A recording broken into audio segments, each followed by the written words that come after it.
Olá, hoje a gente vai fazer uma análise, um mergulho numa história bíblica bem intensa, né? A da Parashá Balak. Isso mesmo. Focando na figura do Bilão ou Balaão, como muitos conhecem. Exato. E essa tensão constante entre bênção e maldição que a história traz.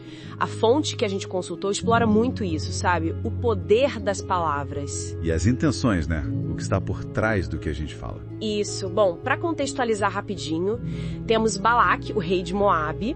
Ele tá, assim, apavorado com os israelitas. Com o tamanho, a força deles ali acampados perto da fronteira. E aí ele tem a ideia de contratar Bilão, um feiticeiro, um profeta, enfim, alguém conhecido por ter uma conexão, digamos, com o Eterno.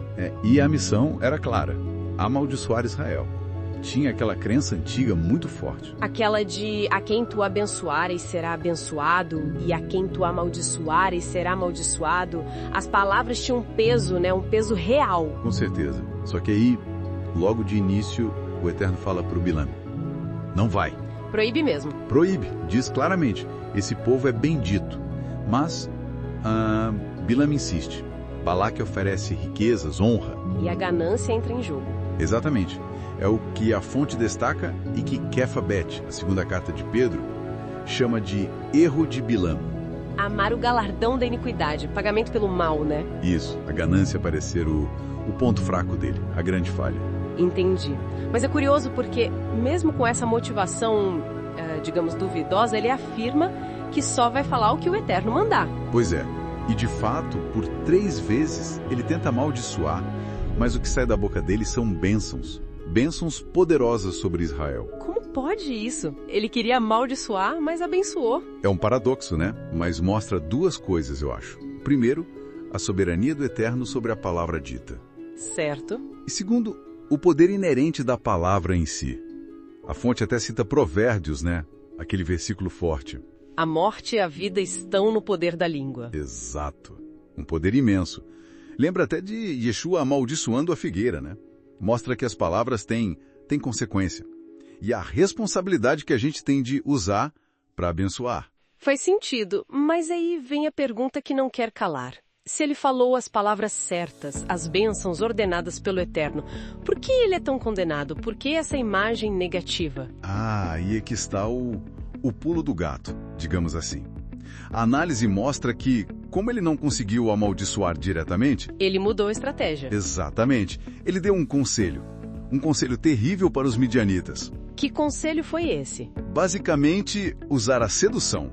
Usar mulheres midianitas para levar os homens de Israel à imoralidade sexual e, pior, à idolatria, ao culto de Baal Peor. Nossa, que coisa. Quer dizer, ele sabia onde atingir. Sabia. Ele entendeu que a desobediência, a quebra da aliança com o Eterno, tiraria a proteção divina de Israel. A intenção por trás do conselho era pura destruição. Mesmo que as palavras que ele disse fossem bênçãos, a intenção do coração era outra. Perfeito. A intenção revelada no conselho. E as consequências desse conselho? Foram graves. Gravíssimas. O plano funcionou, infelizmente. Muitos israelitas caíram nessa armadilha. E veio uma praga enviada pelo Eterno que matou, olha só, 24 mil pessoas. 24 mil? É muita gente. Muita gente. A praga só parou por causa da atitude radical de Pinhas, Finéias, né? Que agiu contra um casal pego no ato ali de idolatria e imoralidade. E o Bilão?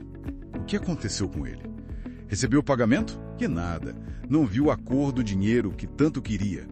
E mais tarde, ele acabou sendo morto pelos próprios israelitas numa batalha contra os midianitas. A história dele não termina bem. Um fim trágico. Então, resumindo essa história toda, quais seriam as lições principais que a fonte aponta pra gente? Olha, são algumas bem importantes. Primeiro, o óbvio, o perigo da ganância, o tal erro de Bilão. É um alerta, né? Com certeza. Segundo, a importância de usar nossas palavras para construir, para abençoar, sabendo do poder que elas têm. Sim, a responsabilidade. Isso. Terceiro, é um aviso sobre desobedecer de propósito aos mandamentos do Eterno. isso pode quebrar a proteção dele. Faz sentido. E por fim, a fonte reforça aquela promessa feita lá atrás para Abraão, que se aplica a Israel. Abençoarei os que te abençoarem, amaldiçoarei os que te amaldiçoarem. A ideia de que Israel é a menina dos olhos do Eterno. Exato, como diz em Zacarias. Então, se alinhar com os propósitos do Eterno para Israel traz bênção, é o que a fonte sugere. É uma análise bem densa mesmo. Mostra como a intenção, as palavras, os conselhos, tudo está conectado e tem consequências sérias. E a fonte ainda lembra dos ensinamentos de Yeshua, né? Sim. De amar os inimigos, orar por eles, é o oposto total da atitude do Bilão. Uma mudança radical de perspectiva. E conecta com o profeta Mirá, Miqueias. Aquele versículo famoso, Mirá 6.8. O que o Eterno pede? Que pratiques a justiça, ames a bondade e andes humildemente com o teu Deus. Isso.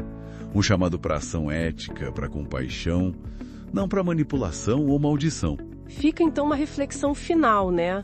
Se as palavras têm esse poder todo para abençoar ou para, indiretamente, destruir através de um conselho, por exemplo, como é que a gente pode trazer essa consciência para o nosso dia a dia? Para nossas conversas, intenções, isso vai muito além do religioso, né?